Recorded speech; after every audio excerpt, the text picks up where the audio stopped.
I grew up in Bombay until the age of 27. I lived here, I was educated in this city, and then went away and never came back, except once in a while to do a lecture. And it is, I think, after many years that I'm doing a kind of public lecture in Bombay. I'm very delighted, and thanks to Tasneem and Bhavdajil Art Museum that I got this opportunity to speak to you. I'm talking about this topic about collage as visual strategy, reconfiguring the divine and the political in Indian popular visual culture. Now, we know collage from Western modern tradition, early modernist tradition and things, and maybe I'll refer to it for a while, and that will be a very condensed small reference. Then I'm going on to what collage was doing in India and in completely unrelated to Western tradition, because Western tradition collage was a part of modernist avant-garde movement, whereas in India collage was a very kind of strategic language for which was used for reconfiguring the divine and the political in Indian popular visual culture. So how strategically images were edited to the whole, even the old museum habit and others, what to include and what to exclude in terms of certain political and social strategies to develop ideologies. So collage becomes a very important language for people who make it for representation of certain ideologies and things. So I will come to that after referring to the Western collage for a second, and then I go on to Indian images. Now collage in,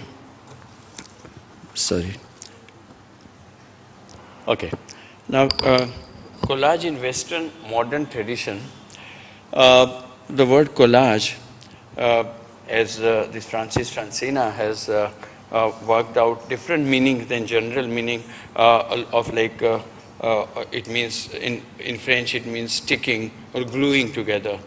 But colloquially, collage also means having an affair or an unmarried couple living in sin. Or, for example, in Cubist collages, from 1912 onwards, words and images cohabit, producing novel combinations. Here, conventions and genres of high art and the materials of popular and mass culture are found in intimate, even transgressive embrace. Now, this is the shortest that I have found. Cubist collage and collage in general with Robert Rauschenberg and things, it's a whole scene. Just now my talk is not about that, but I'm just giving an introduction to collage because many people think of collage in Western tradition when I use it in the title. Now, Clement Greenberg, who is a very famous scholar and who was quite opposed to use of popular street culture in contemporary art, he sort of calls these objects from the street, which we use in art, as a kind of intruder object, an object which doesn't belong to the general established norms of art practice. So suddenly a foreign object, like here, this cutting from Le Figaro comes in, is an intruder object. So found objects came sort of loaded with their own symbolic connotations. Like here, you find this cutting from Le Figaro appearing into the... So images across time, space and memory are brought together, and they have their own, and they converge on one picture plane. This is what was happening in Western collage.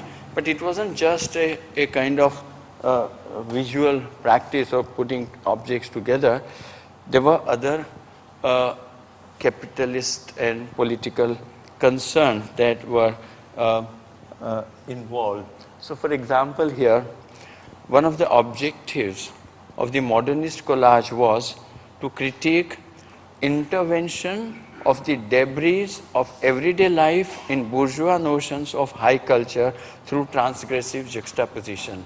So, you know, the whole establishment of art establishment as such was sort of questioned because the establishment was becoming too established and was patronized and was by a highly capitalist kind of situation in society.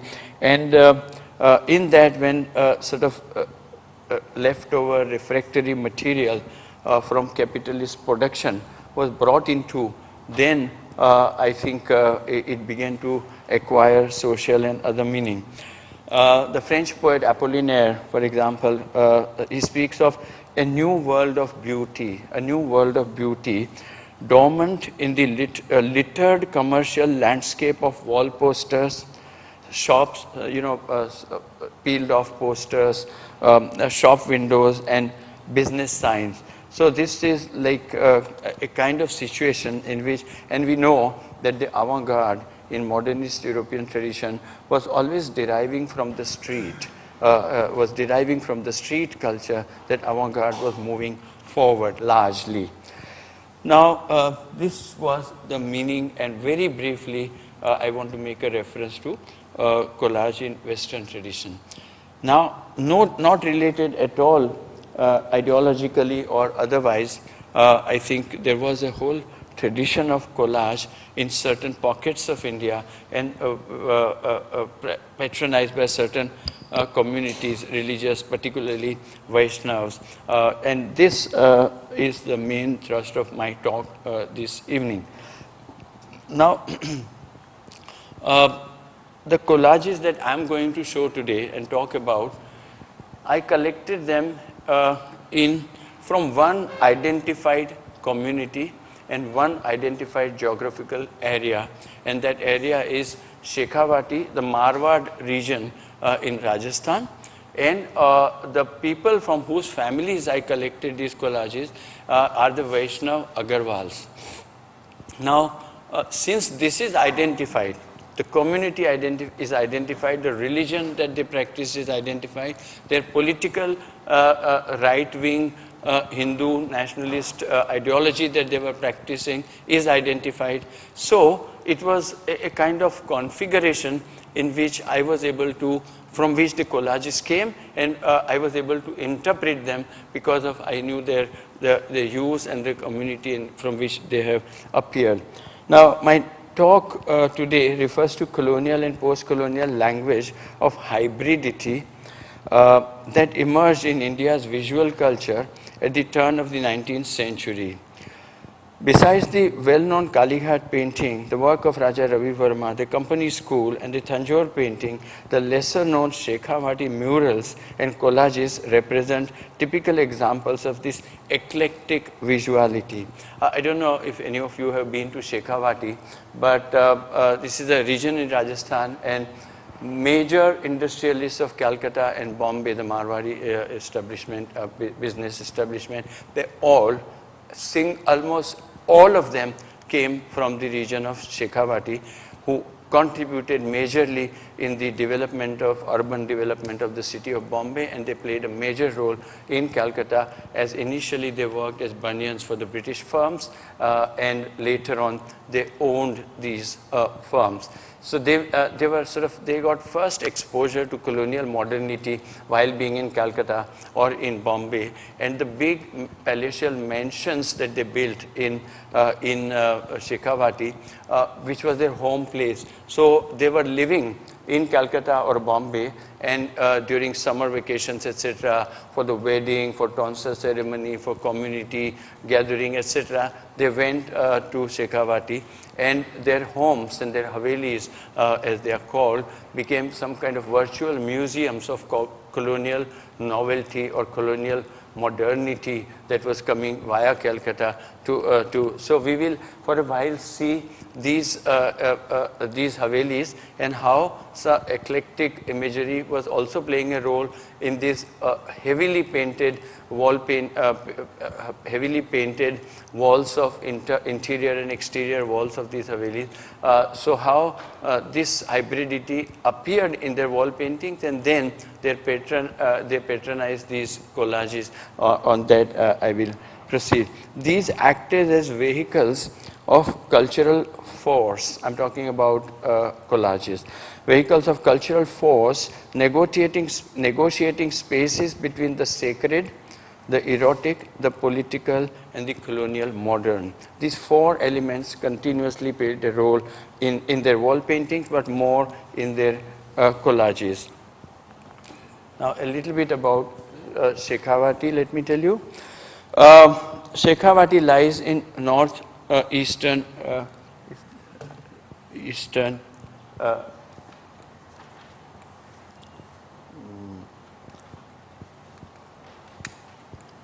does it work?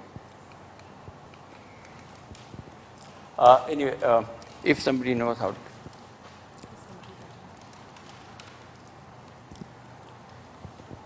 Maybe batteries.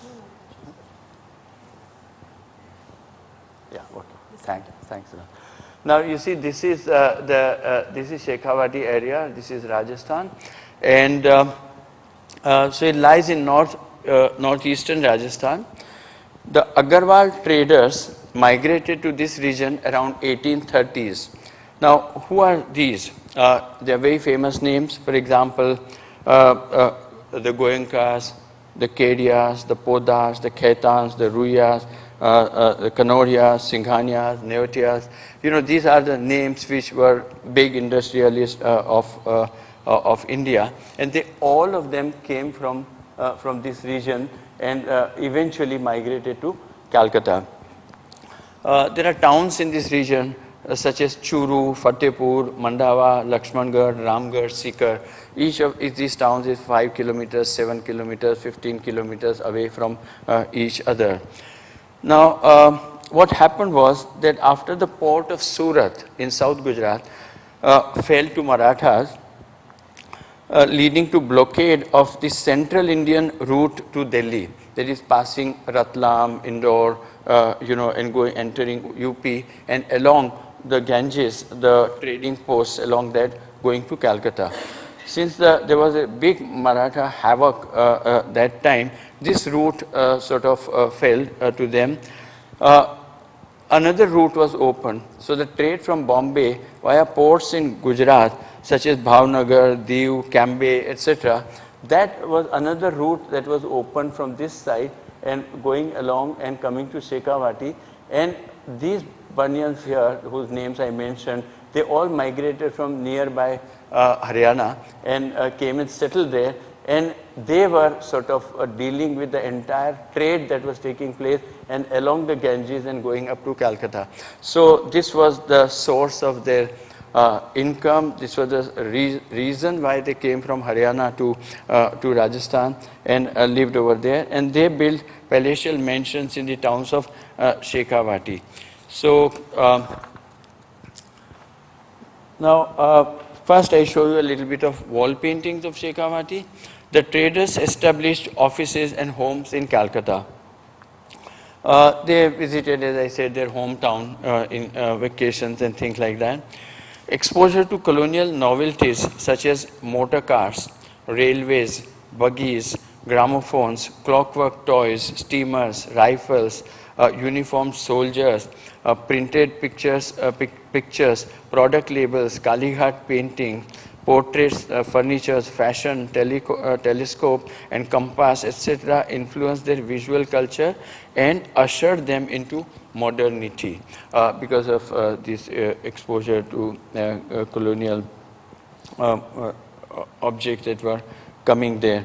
And they also mixed in their style the local Salati style. Means Salats were stone carvers who were also painters, and they painted these havelis very richly inside outside, and their exposure to European prints that were coming to Calcutta and through that coming to their homes. So they were exposed to European realism, perspective, etc., realistic rendering of figures and thing. That on the one side, and then the Salati school which existed over there, combining that, they produced large number of pictures, but they were very interested in flaunting their proximity to Europeans in Calcutta, or their modern things that were coming to their life. This became major subjects in their painting in Shekhavati. Now, for example, here, they were living in proximity with Europeans in Calcutta, so that was flaunted, large buildings, etc., where their businesses were there. And even, for example, here, this man is looking through a telescope, and that is how he's sort of iconized as modern Indian who is exposed to modern scientific things, etc., and sitting in a colonial chair. So, he got portrayed himself in his own haveli as a person of modern knowledge, science, etc., and iconizes modern urban scientific man, so to say. A kind of self-image in portrait, a photographic gesture is also there, like you sit in a photo studio and get yourself portrayed. So this kind of lots of those images have come out and things like that. And then, for example, here, there are, from Shekhavati, we have found a lot of catalogs of motor car companies and things like that, where photographic representation of motor cars were there for sale. So you see here, the motor car is copied from those catalogs, so it's highly realistic. And then the portrait of Nehru seated here and thing is kind of mixed Salati style and folk painting, idiom and things like this. So it's a very heavy contrast between these two. In this picture on the left and your left side, what is happening? Because the Shekhavati Marwaris had very strong engagement with nationalist movement and nationalist feeling, etc. And a lot of that then went into Hindu nationalist patronage and thing. But there were pictures of Subhash Chandra Bose, Mahatma Gandhi, Nehru, Hedgewar and Golwalkar, the founders of RSS, and things all found from these. Now, what is happening here is very interesting. That this is like King George V hand over freedom to Bharat Mata, a haveli in Fatehpur. So this nationalist interest and fervor that was there. So here, this King George V is handing over a paper that is now you are free, and in the presence of all the dead and alive freedom fighters are shown there. So this kind of painting, which are very unique in Indian folk painting tradition, are seen in Shekhavati. Here, for example, you see here it says made in Germany, and this is a kind of sarcasm on Europeans living in India, that there is just one snake, cobra, and they've come out with their guns and things, and as if it's a big commotion that happens because cobra was the most frightening thing, a snake in India, and things like that. So this is a sense of some kind of sarcastic thing here. Gramophone and a European woman in colonial novelties, as I said, and their proximity to high life in Calcutta back home was illustrated on the walls, and so the townsfolk were very highly impressed, and their homes had become some kind of museums of colonial novelty. And on the day of Diwali and around Diwali, for 4 or 5 days, they opened up this palatial home where villagers and townsfolk could enter and wonder about their life in Calcutta and what was happening in the world and things like. So it was outside the colonial model of museum. There was this another very domestic, small model of museum which was related to community, and a kind of course, wonder cabinet kind of, So this was happening in these places. Now, Shekhawati Collages I come to after showing you these havelis, which were anyway so eclectic and thing. My main topic is Shekhawati Collages. There are two types of collages that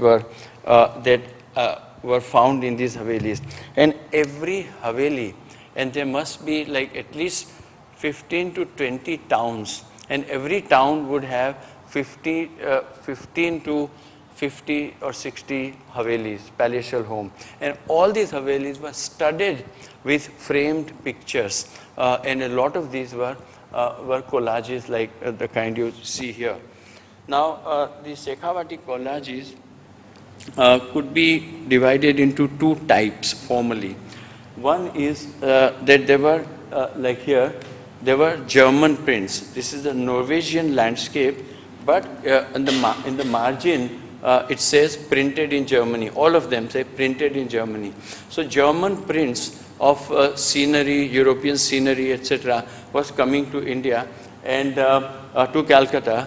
But the Marwari patrons who got these, they did not leave them undisturbed, but they tried to use them for their own cultural purposes. And therefore, for example, so there are two types: using German prints of European landscape as ground and cut out figures from local Bengal prints as characters performing in this landscape. That was one type. Now it is interesting that all foreign landscapes like this, upper one, they always used invariably Bengali printed pictures, cut out and thing. There was another type which was like using Nathadwara hand-painted pictures of landscape. These are not printed, like this is the Nathadwara one. This is actual hand-painted kind of thing, in which the cutout that was pasted was from Brijbasi Press, which was a press which had very advanced Hindu nationalist agenda. So there is a difference between, so if you're a collector, you could use this as a kind of clue that this is authentic. If you see a European background and if you Nathadwara print pasted, it is something done today for marketing as a fake. But all of them that I have, 75 of them I have seen, and this, what I said, remains. Now, that is like how the difference is. And then there are two main thematic types within the collages. One type is those dedicated to Krishna Leela and other Hindu mythologies, and the second is having political agenda. We will look at both the types. Now, Nathadwara aesthetic was kind of anti-Mughal, anti-colonial. As I said already, that Brijbasi Press had a very Hinduistic agenda, and therefore Nathadwara presses were turning towards, I mean, they were after a whole period of colonial art school, colonial realism, perspective, etc., that came into India, which in fact there was so much of realism and in a realistic rendering of Hindu deities that some scholars would say that it fractured the Hindu dream world. That is, the mysterious Hindu dream world was brought down to mortal. The Hindu gods look like any other human beings around. So this was what was happening in that period. After several years of realistic rendering and things like that, Nathadwara began, under the influence of Hindu nationalist ideology, went back to Indian aesthetic, and the model they used was miniature painting. So Nathadwara was, we will see as we proceed that this is what was happening. Now, German prints as background. Let's go to German and then we come to Nathadwara. Oleographs of European landscape of actual places, like this one is Rheinstein castle on river Rhine in Germany. So each landscape was an actual place, whereas in Nathadwara it was just an idealized landscape. It was not a particular place, identified place. Oleographs of European landscape of actual place printed in Germany, cut-out figures from mythological prints mainly produced in Calcutta, and two major companies were like S. Banerjee and Company and Roy Babaji and Company, these were working in Calcutta in 20s, 30s and 40s, these presses. They were bringing out images. But original lithographs in Calcutta, which were produced in the 19th century, were this Bengal Art Studio, Calcutta Art Studio, Chorbagan Art Studio, Kansaripar Art Studio. They were working with tremendous European influence to the extent that there was that whole period in European painting where, under the influence of Diderot, considered to be the father of modern art history, that Diderot would say that to theater people, he would advise that you don't think that there is no audience. So the supreme fiction of absent audience, that you remain, you are performing yourself. He said, think that there is a fourth wall which divides the audience from the theater, meaning all the gazes of the characters playing in the thing were contained within, looking at each other, but no gaze was outside, and very realistic kind of thing. This was Calcutta's early studios, established in 1878, 79, etc. But these pictures that I'm talking about are later, of 1920s and 30s, and their signature of artists are there where the year is mentioned, so we know that these figures were coming out later. Now, some of these indigenous prints were dated in 1920s, to which the traders had access in Calcutta. And this is the actual place which is by collage is turned into a kind of heterotopia. So, you know, you have various kind of spaces. You have utopia, for example, doesn't exist. It's just utopic space. Then you have actual space, the real space. So between these two, the French scholar Foucault has talked about this heterotopia, meaning spaces which are actually spaces which are turned into something else. That they are not, they were real spaces, but they are turned into something else. And nowhere kind of spaces, spaces which are outside somewhere. They are not utopias, they are not actual spaces. But by activating the space, for example, by putting this goddess Saraswati here and all, so Rhinestein Castle is now turned into another space, which is not real and which is not unreal either. So these heterotopic spaces that Foucault has talked about, and this is like you could, that's what is happening here. Now, oleographs of European landscape of actual places printed in Germany. Then cutout figures from mythological prints mainly produced in Calcutta presses. Some of these indigenous prints were dated in 1920s, to which the traders had access. Now, the Nathdwara painting background, I showed you the German printed background. Now Nathdwara background here. Now what is happening here is quite interesting, that Indians had learned through the colonial art school, but also European prints circulating in Indian market, they learned the single point perspective. And that became the most enchanting thing for Indian painters in the 19th century. So they began to use this single point perspective, these lampposts and tree-lined avenues, fountains, and potted plants and things like that began to enter the Nathdwara aesthetic. And this was like, these were, as I said, were not real spaces. They were idealized or spaces, imaginary spaces. And this is how these were sort of what Foucault might call elsewhere spaces. You know, something that had to happen divine, or even honeymoon, for example, had to be in an elsewhere space. So these are kind of elsewhere spaces in which Leelas of Krishna were to be staged. And this resembled theater backdrops, like Ras Leela was performed, and there were painted backdrops. So these were like Krishna Leela's painted backdrops. Then enchantment with geometric perspective, and the cutout figures mainly from S.S. Brijwasi and Sons were there. Now, what was happening in these two types of images? Construction of Hindu divine spaces, heterotopias or elsewhere spaces by appropriating modernity. And celestial space cannot be ordinary space of the mortals. It has to be somewhere else. Of the mortals, and therefore it could be Germany, it could be Switzerland, like in Bollywood.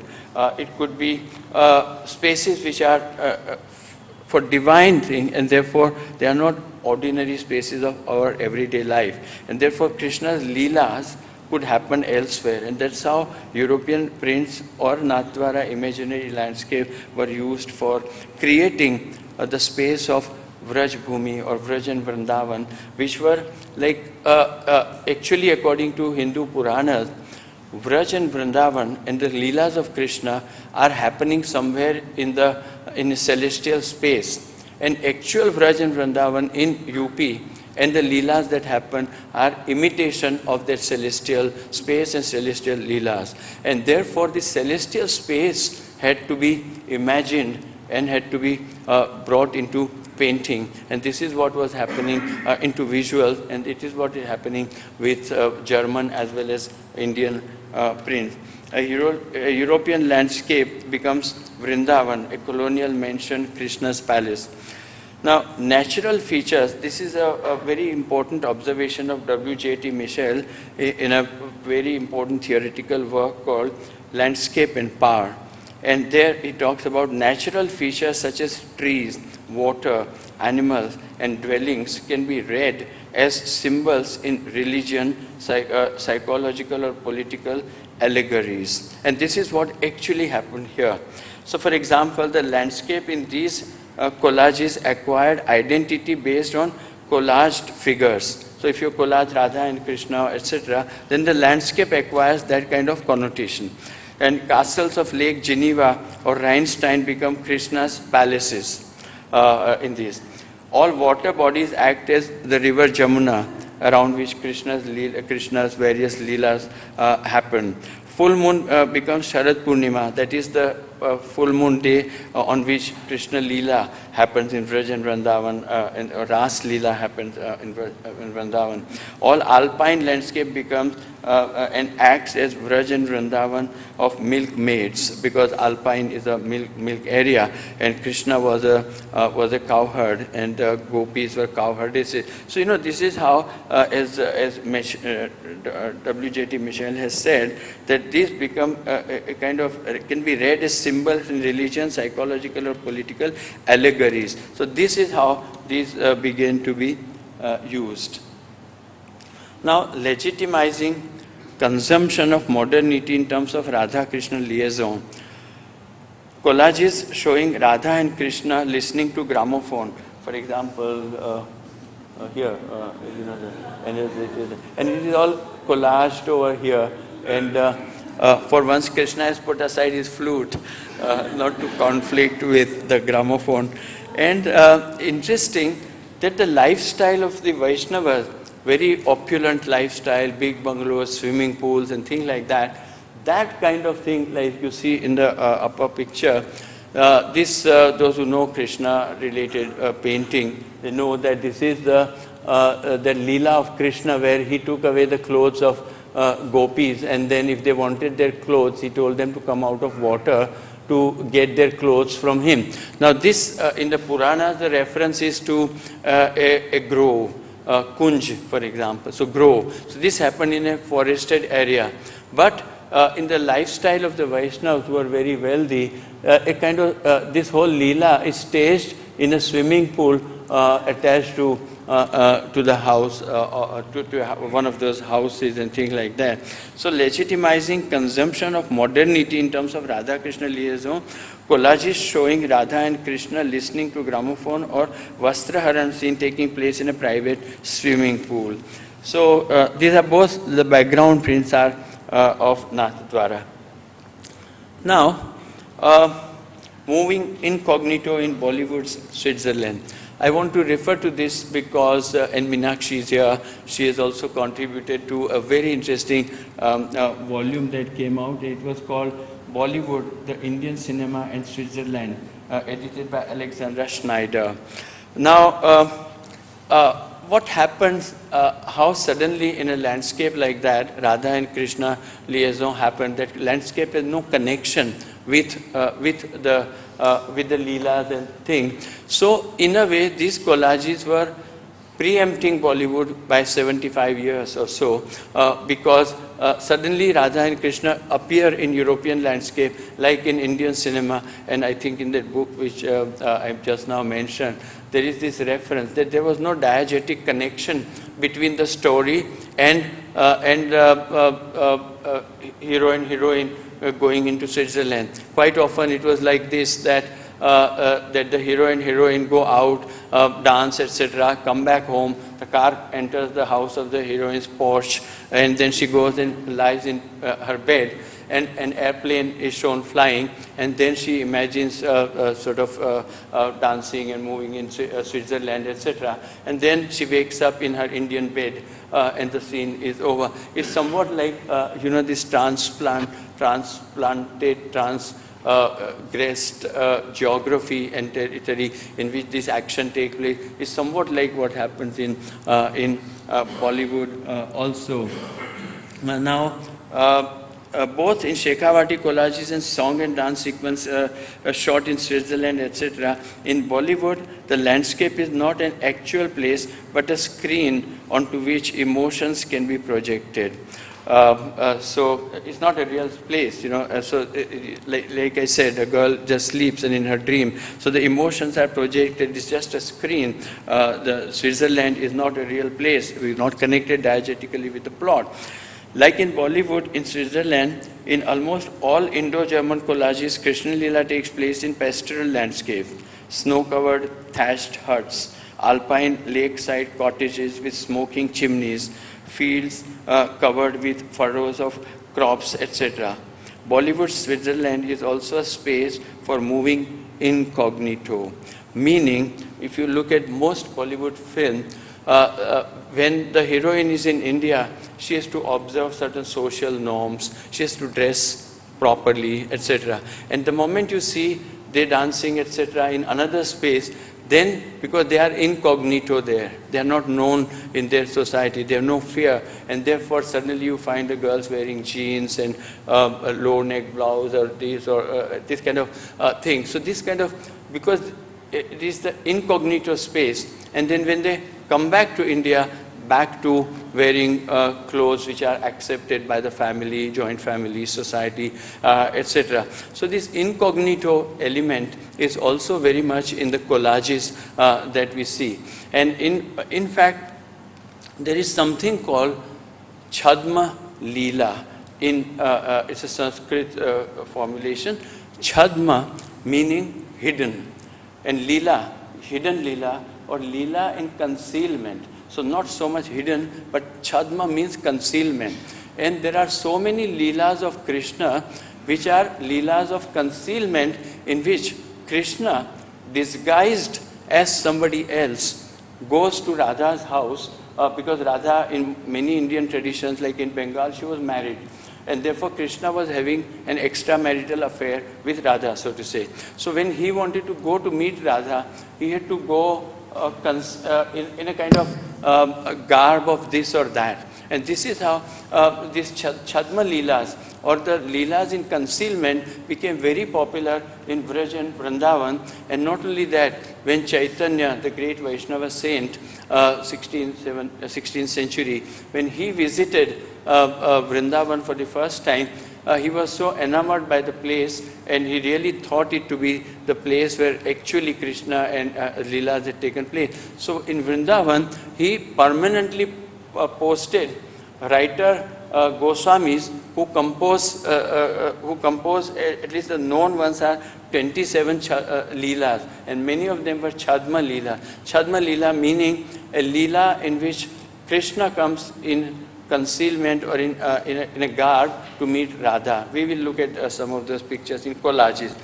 Now, Chadma Leelas of Krishna, Krishna disguised as flower girl, mendicant, itinerant female musician, etc. In the, these collages show that. In the collages where Krishna Lila is performed against a foreign landscape, it is the incognito effect that is taking place. So let us have a few examples of these. And so say these two pictures. This side is a collage, and that side is the original 1920s or 30s print. Now, original print without collage shows Radha upset and looking away from Krishna. But if you don't know anything about Chadma Leela, you wouldn't recognize this as Krishna because he would look like a Shekhawati mendicant or something. But he dresses up as a Shekhawati mendicant in a concealment, comes to Radha, but Radha recognizes that, and why is Radha upset? Because of Krishna going to other women all the time. And therefore, she looks away from him, and all the companions of Radha are with her, and Krishna is begging a kind of pardon from Radha. Now that part is taken and put into an American landscape, which is painted by R. Atkinson Fox originally and printed. These prints were available in Calcutta. And then this part is taken from there, but the reason of Radha being upset, which is not shown here, has been shown by collage over here, that Radha is with another woman. So this is how, these Leelas of Krishna through collage and strategically kind of editing, making them, constructing pictures of that kind of essence related to Radha and Krishna relationship. There's another one here where, as I said, in Bengali tradition, Radha was married. So Krishna, this is not a collage. This is just an original print. And here Krishna has come as mendicant, and Radha comes out under the pretext of giving alms to a mendicant who has come to the door. So she has, so here she is definitely Radha according to the Chadma Leela. But the same figure, for example, appears here, and she is standing over here. Krishna is seated in a European landscape with full moon, etc., and Jamuna river flowing somewhere in Europe, and then there's another woman over here. So who is Radha? This one is Radha over here, but here there is another woman around, and Krishna is waiting.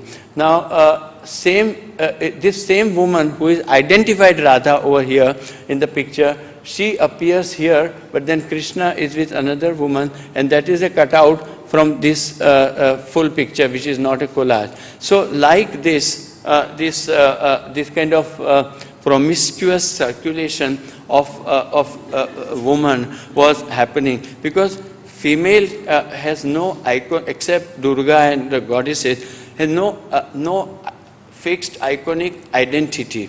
Whereas Krishna has iconic features. He has peacock feather, he has flute, this, that, etc., makes the iconography. But woman had no iconography, and therefore she was circulating promiscuously in the way the picture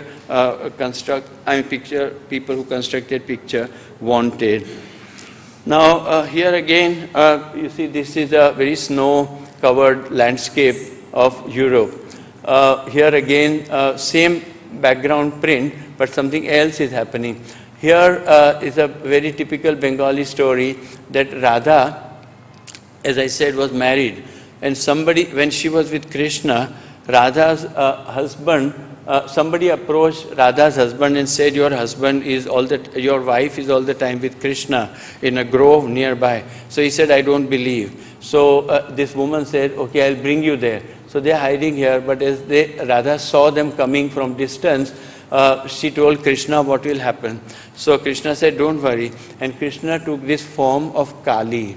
So Krishna as Kali is a very typical Bengali iconography, that he adopted the form of Kali, and she said, I'm only worshipping Kali in the forest. So, and then it often gives away in many rendering that Krishna's iconography as Kali, suddenly the flute still remains, or the peacock feather remains. So, this kind of images were. So this is using the medium of collage, this Krishna-related promiscuity, etc. was coming in, and the Vaishnava patrons and their life also became extremely promiscuous in that period, of which there are tremendous amount of historical records. What is happening here, for example, this woman here is with Krishna.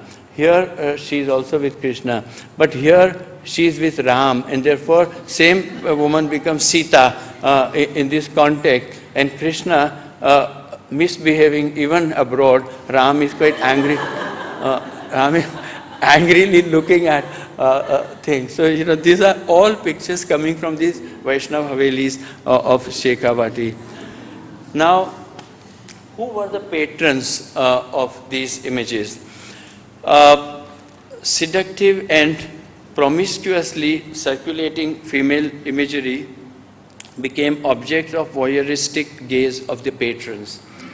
Radha-Krishna liaison, contextualized in the space of colonial aristocratic mansions, as in the collages, legitimized the adulterous and orgiastic relationship of the bourgeois society of the 19th century. Or 2-3 examples I will give from published material about the Vaishnava society at large.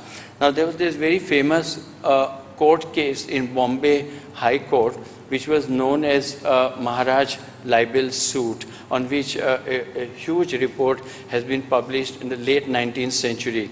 What was happening was that in Bombay's Vaishnava society, there was extraordinary amount of sexual corruption, apparently, from the report and the court judgment that came, a huge judgment that has come, in which there are references that, for example, one reference that I read says that the Goswamis, the Vaishnava priests, considered themselves incarnation of Krishna, and therefore they behaved with women, devotees who came there as because they were Krishna, so the women were either gopis or whatever, their relationship with women, like in the case of Krishna.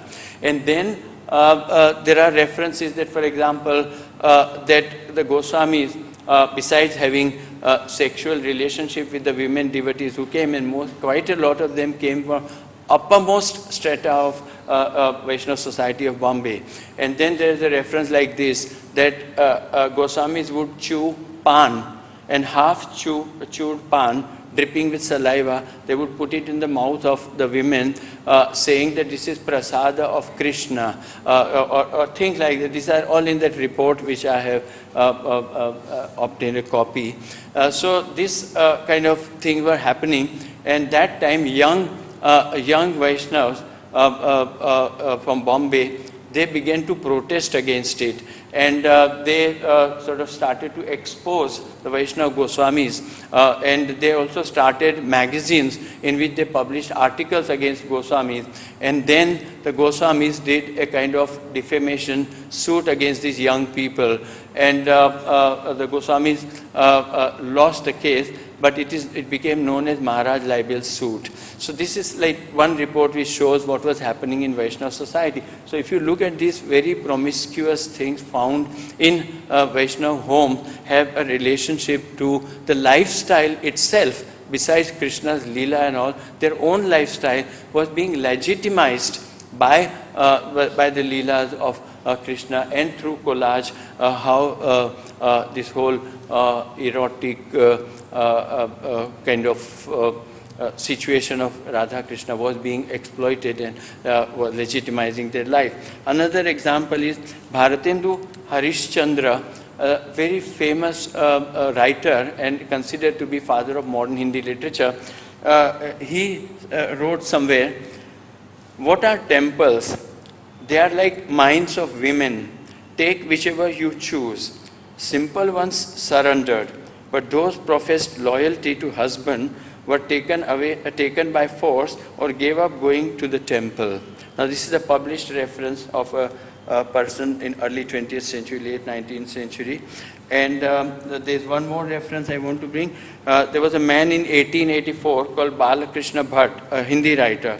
And he writes, "Vaishnava devotees went to temple fairs to watch women who came there for a sacred dipped. There are hundreds of references of that society. And these pictures come from Vaishnava homes. And therefore, slowly how the construction of this picture, the consumption of these pictures, etc., and their own lifestyle get related. So once I collected these pictures in Shekhavati, I began to look at Vaishnava society of that period from where the pictures come. Now, so the sensual collages in their patrons' homes reflected the libertine upper class Hindu society and legitimized it. And now, after that Krishna thing, how collage was politically used. As I told you right in the beginning, that collage, is a very strategic thing. What to exclude and what to include. You cut an image and throw certain things which don't suit your ideological construction in a picture and use what you need. So, for example, here, as I told you, that the Shekhavati Vaishnavas were deeply connected with nationalist movement, and large number of them were attached to Hindu nationalism and even connected with RSS, and they funded RSS in a big way. RSS does not have membership like the Communist Party would have membership. RSS had one festival, annual festival called Guru Purnima. On the day of Guru Purnima, people give donations, and that is how they collect their party funding.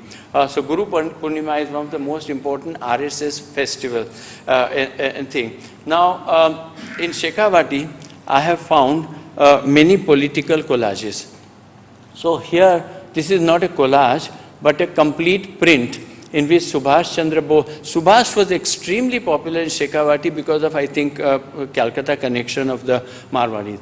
Now, here you see, this is the image of Bharat Mata, Mother India, and Subhash Chandra's self-sacrifice. He has chopped his head and is offering to Mother India, and there is a dragon wearing a British flag bow tie at the feet of, devouring all the freedom fighters. And this is the Red Fort, the Islamic monument in Delhi, and Subhash Chandra always said, Chalo Delhi, and he proclaimed already independent India and formed a kind of government. So he wanted to, announce independence of India with Indian flag over here. So this was a general popular print with Subhash's ideology and things like that. Now, this Shekhavati collage, which I collected in one of the homes, and that's why I said that it's very important that if I had got these from market, I wouldn't have known what was from where. But since I got all my collages from homes of people, I can connect with the ideology of the people and things like that. Now what they've done here is that Bharat Mata is retained over here, partially images of people, heads of people who were involved with independence struggle. But the Islamic monument is removed and it is sort of replaced by Krishna over here. So as if Subhash Chandra's movement, which was a secular movement, Subhash never talked about India becoming a Hindu nation. It was a freedom struggle and freedom fighting for. But removing an Islamic monument and replacing with Krishna, who is presiding, so to say, with his flute, presiding over Subhash's self-sacrifice, so appropriating Subhash's sacrifice to Hindu nationalist idea. So this is what I was saying, that collage can strategically edit certain thing and bring and become a language which becomes very effective. So visual language which was used politically. These two, as you know very well, are the two founders of, Hedgewar was the founder of RSS, and his follower was Golwalkar.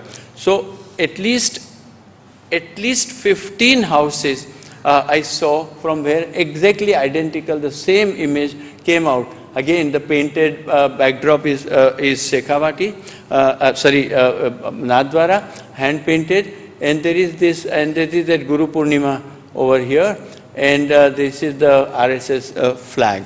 So somehow or the other, these were highly patronized pictures in every home or many homes of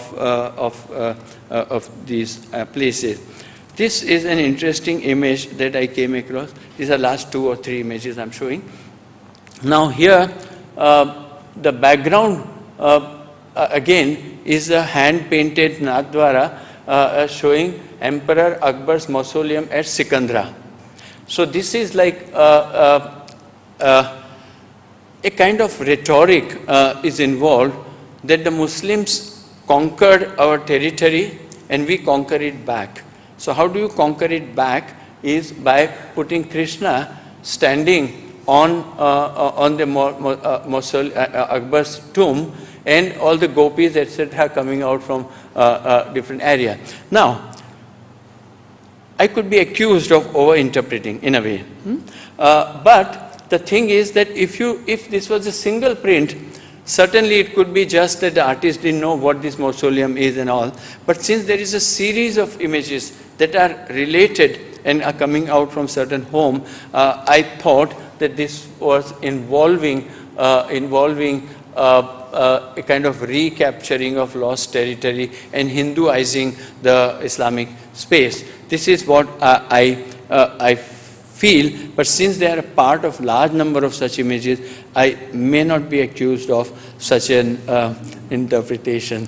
Then there is, this is not a collage, but again found in large number of prints have come out of Shekhavati of this kind. This is a kind of cow protection poster which was very, very popular all over India once upon a time, but many have come out of Shekhavati.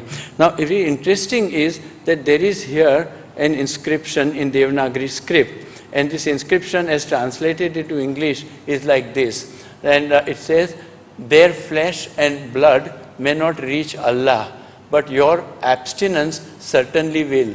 See 36 ayat of Surah Hajj in the Quran." So now in Quran it is said that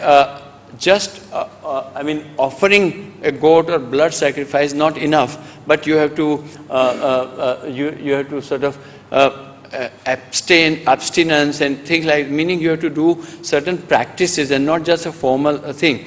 This has been appropriated for Hindu posters over here, and this is like written here, that Islamic thing that is saying that that killing her and the flesh of blood will not reach anywhere, but so this kind of manipulations and interpretation were also quite popular in pictures. Then this is the second last picture.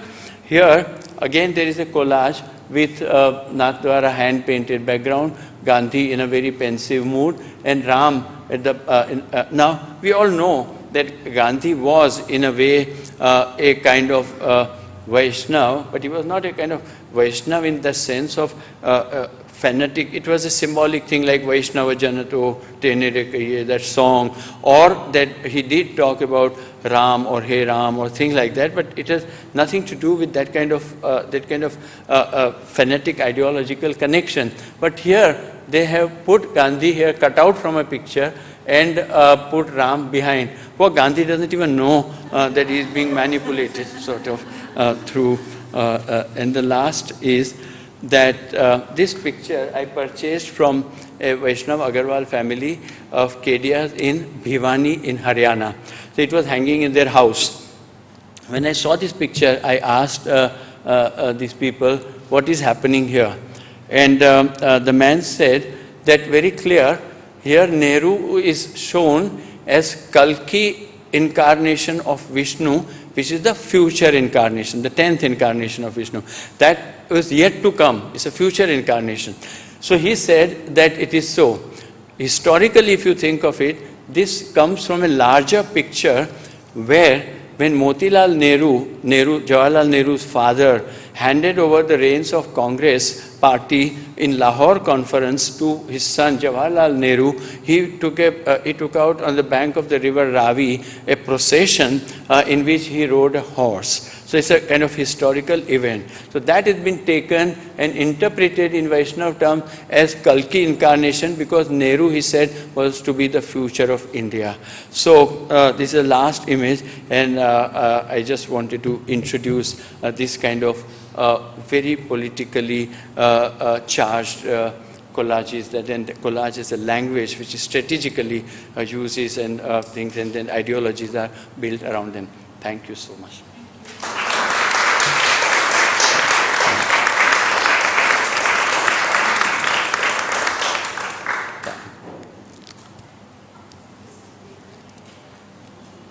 Sorry, yeah. I'm just going to, one sec, you'll have Whatever to please just use the mic. So just, thank you, Jyotindra. And if anybody has questions, I was going to start with the question. Sorry for jumping the gun. I wanted to ask if, it's hard to imagine that they would have come to just a standstill on independence. I imagine they would have metamorphosed into something else. Did you, to this collages, I mean, it's hard to imagine it was suddenly stopped. What happened after? Sort of abandoned. Now if you go there, none of them are living, very hardly any, some kind of minor relatives and all they are looking after and living there, but none of them are living there. Most of them are not even visiting. The havelis are, I was there a week ago again, and I found they are all falling apart and things like that, electrical line thing. So these are, so this did not continue after that in Shekhavati. But and nor the artists as well, because I imagine the rich, the wealth would be there in different forms or different places, but not these in the collages artists. were made, I'm supposing, because large number of collages that I have, there is a sticker of frame makers. And I talked to somebody very elderly, and they told me that these were made by frame makers. And they were having silhouettes cut out of Krishna, Radha, these, that, and they would ask the person that should I put here, do you want this theme, that theme. So these are many, and one sticker I have is of a frame maker which says, the name of the frame maker is a circular sticker and says Madhav Bagh, Mumbai 4. So also these are like 30s and 20s kind of collages. So I think this has all slowly ended.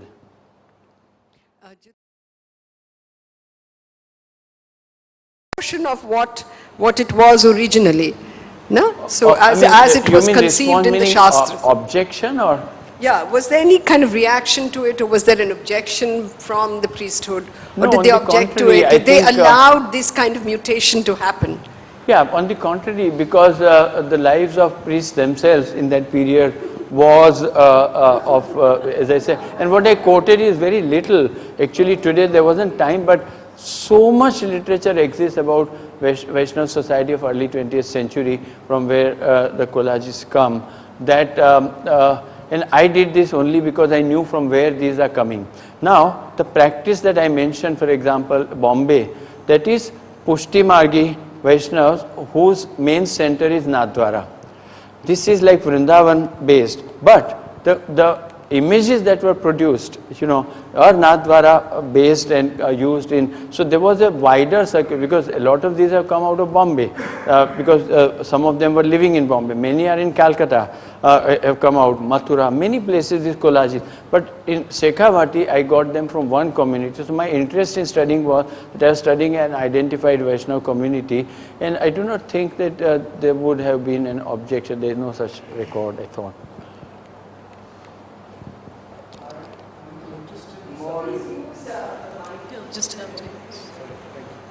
I'm interested in this collage featuring the cow, I think the third last. And I'm interested in this collage featuring the cow and concerning this cow protection. I can see that at the base there are people of different communities seated. Yes. Am I right in saying that one of the Parsi gentlemen there is Dinsha Petit? Muslim, Parsi, Hindu, they're very identified, iconized characters. Yeah. Now I think the Parsi gentleman is Dinsha Petit, because Dinsha Petit in the late 19th century was the chief patron of the Cow Protection Society in Bombay. So can you just elaborate on this? Parsis were? Yes, Dinsha Petit, the mill owner, was actually the patron of the Cow Protection Society in Bombay. Yeah. Now, did this collage originate in Bombay? Yeah, all over. Because, Pune, for example, was a major center for, as we know, of Hindu nationalists, the Chitpavan Brahmins, Bal Gangadhar Tilak, and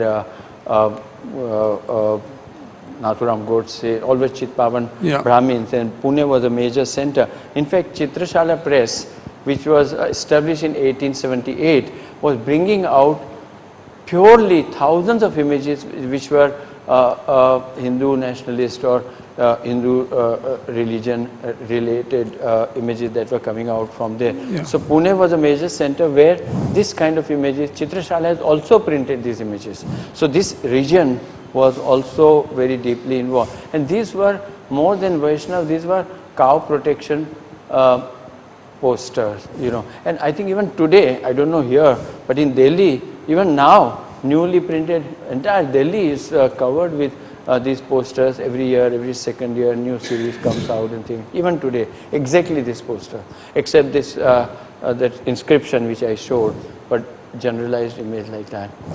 And all the deities are shown in the body of the cow because Hindus believe that how many crore deities live are enshrined in the body of the cow. That's why cow should not be slaughtered and things.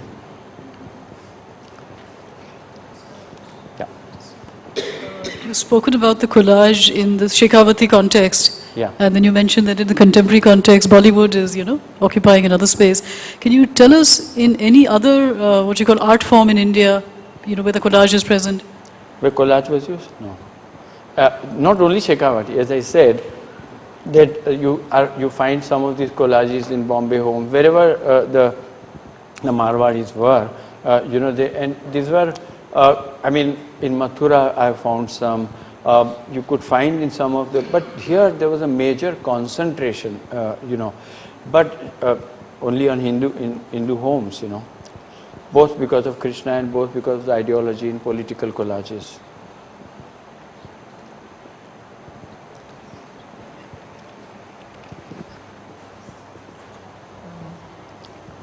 Would you agree that this tradition is alive and well in those DTP shops, in all the cities, DTP shops, where those printer shops, where those semi-professional Photoshop artists, Yeah. they kind of create different kinds of material, like lot of times with your different festivals or different ceremonies like Annaprasan and all those things, they create all those images. Yeah. Or like they create those cards and similar those email forwards which you keep getting where you would see somebody is pushing some kind of agenda. Yeah. And like I see a very similar kind of visual strategy following through. Like it was just cut and paste For before example, and now look it's... at, say, Durga Puja festival or Ganesh festival in Bombay. If you observe carefully, you will find that these are kind of really, and Ganesh festival anyway was created by Bal Gangadhar Tilak for public worship, etc., had a certain political agenda. But Durga worship in Calcutta did not have that kind of originally that kind of agenda. But eventually today, for example, it's becoming more and more elaborate and thing.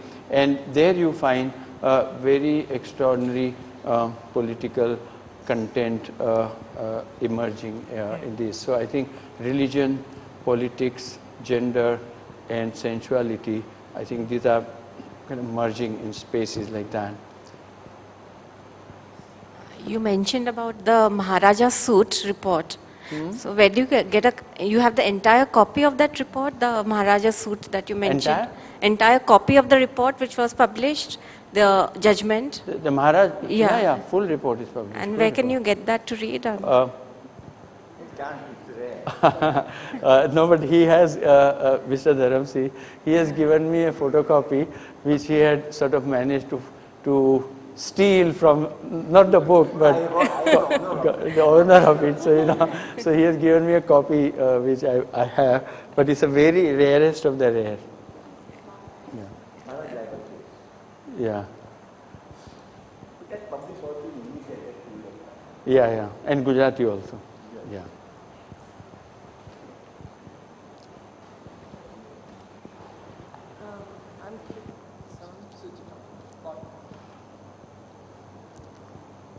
I'm curious about who asked for the subjects of these works. Do you think it was the framers working in collaboration No, the with their patrons, the patrons? patrons. The patrons would tell the framers Definitely. what they Yeah, wanted. Definitely. So, Because frame maker has no interest in political or any of the kind of thing, and also they were not so frame makers were not so knowledgeable about mythology beyond a point. So I think it was the patrons who. so did they consider this art, do you think? Or was it decoration, or it was propaganda? That is the question, or what is art? And that's very different. I mean, so I don't think there was this notion of art that was very important for them. I think it was, and what would be art? Like today, for example, the art practice.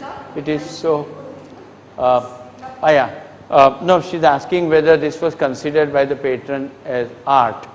So I'm wondering whether the notion of art, and this might be from the era before the era of art, in the sense that art as formalized thing that, it's very difficult to say. Today's art, for example, it takes material from so many areas and collage and things, and so many things enter.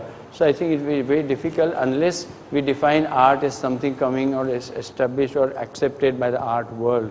That's a different thing. But otherwise, I think it's visual culture. That's why I always refer to it as visual culture. Yeah.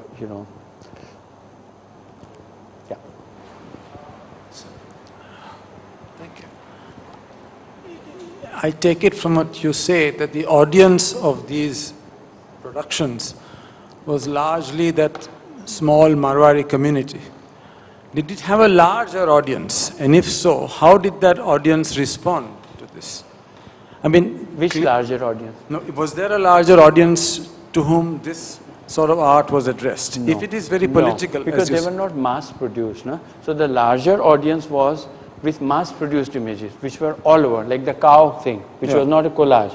But collage was one of its kind, and maybe a couple of more copies, but not, So there was no question of large audience of collages. These were created for a person, one or two similar ones, that's all.